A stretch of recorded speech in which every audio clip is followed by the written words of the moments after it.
Bonjour les locos, Blaise Fiedler de photoloco.fr. Je rentre juste d'Allemagne au Photokina 2016 où j'ai vu plein de nouveautés dans le domaine de la lumière. Alors il y avait énormément de prestataires qui essayaient de vous convaincre qu'on pouvait d'ores et déjà utiliser de l'éclairage continu pour de la photographie de studio. Alors je dis bien photographie parce qu'en vidéo, on utilise toujours de la lumière continue. Là, en ce moment, je suis en train d'être filmé avec de la lumière continue.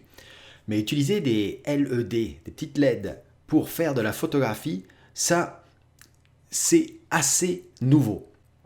Alors ce que je vous propose, c'est de m'accompagner pour la visite d'un stand et restez avec moi après parce qu'on va faire un petit débrief ensemble. Allez, suivez-moi. Je suis sur le stand de Falcon Eyes où on va avoir une petite démonstration de l'utilisation des lumières LED pour éclairer un portrait. On va construire notre lumière peu à peu. Alors voilà, ça y est, on vient d'allumer notre première lumière. Je vais vous la montrer. C'est un grand plateau et quand je le regarde, on dirait vraiment ici un éclairage de lumière de jour, comme si je regardais par une fenêtre, un hublot avec une belle transparence. Alors, ce qui est extraordinaire, on voit tout de suite sur le visage de notre modèle exactement la lumière qu'on a. Regardez bien, on voit sous le nez, sous l'arcade sourcilière, un peu d'ombre. On va allumer une deuxième lumière. Voilà, donc là, on contrôle complètement la puissance de cette deuxième lumière. Vous voyez que l'ombre est complètement partie. On a débouché les ombres, on a contrôle des ratios de lumière et on voit en temps réel l'effet sur notre sujet. On va allumer maintenant l'éclairage arrière. Vous avez vu en direct l'effet que ça faisait sur les cheveux. Je vais juste aller vous montrer la lumière qu'on vient d'allumer. C'est juste au-dessus de la tête, c'est un grand panneau comme ça de lumière LED. Je reviens sur le sujet et on va allumer notre dernière lumière.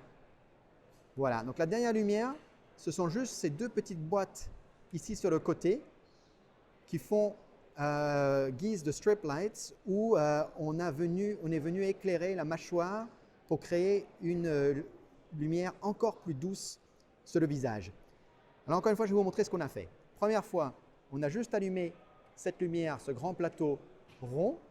Ensuite, ce panneau qui est un panneau flexible, que vous voyez qu'on peut sculpter exactement. On est parti sur la troisième lumière, qui est cette lumière, encore un panneau LED tout en haut. Et puis enfin, on a terminé avec ce super résultat. Évidemment, avoir un superbe modèle aide évidemment, mais on voit qu'on peut très bien, avec de la lumière LED, faire des choses superbes. Et on va ajouter une petite touche finale de ça, avec cet extraordinaire anneau.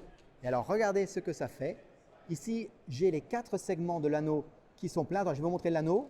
Voilà. Et maintenant, ce que ça donnerait en photographie. Et regardez un peu les yeux, ce que ça peut donner avec cet anneau de lumière où on a un catch-light incroyable dans ses yeux.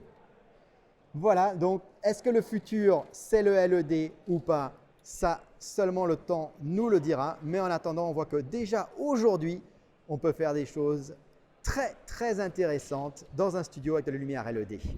Merci. Bon alors, vous avez été convaincu par ces petits éclairages LED?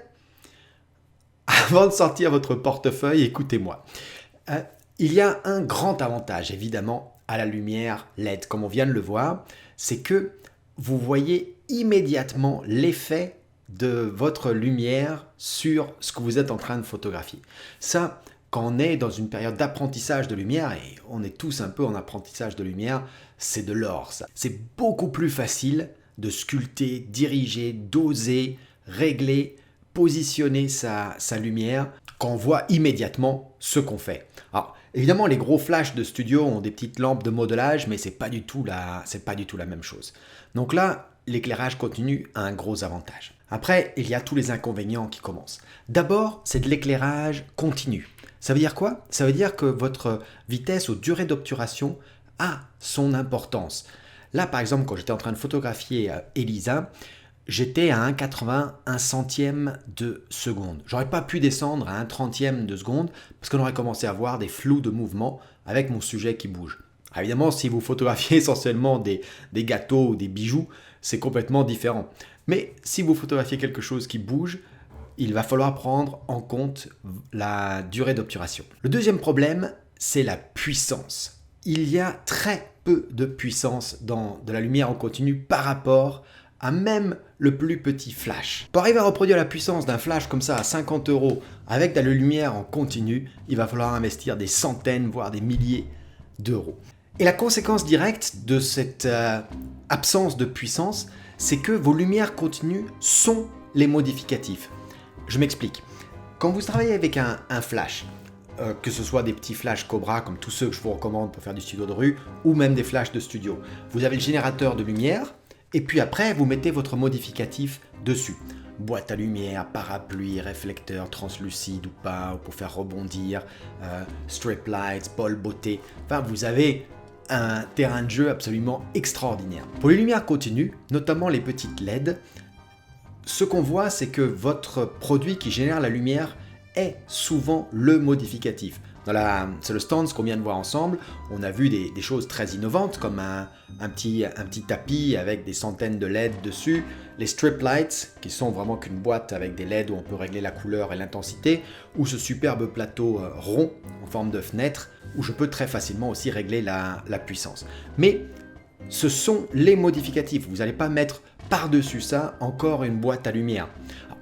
En pratique, c'est possible, mais il y a si peu de puissance déjà au départ qu'on ne veut pas en plus mettre encore une boîte à lumière dessus qui va nous manger 1 ou 2 diaphes de puissance.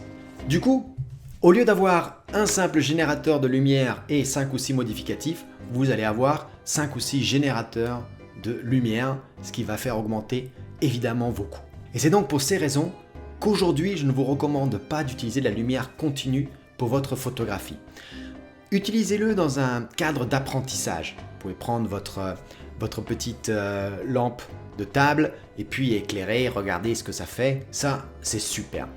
Mais si vous voulez vous en servir dans un environnement professionnel, dans votre studio ou pire encore dans la rue, où vous allez avoir besoin de beaucoup de puissance, ça va être une expérience frustrante.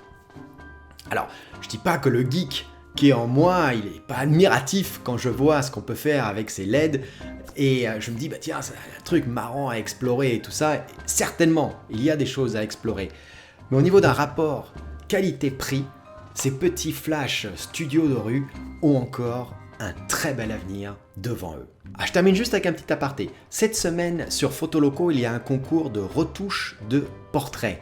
Et je mets à la disposition de tous les locaux 4 photos d'Elisa, qui est justement le mannequin qu'on a vu sur le stand, donc éclairé avec de la lumière continue.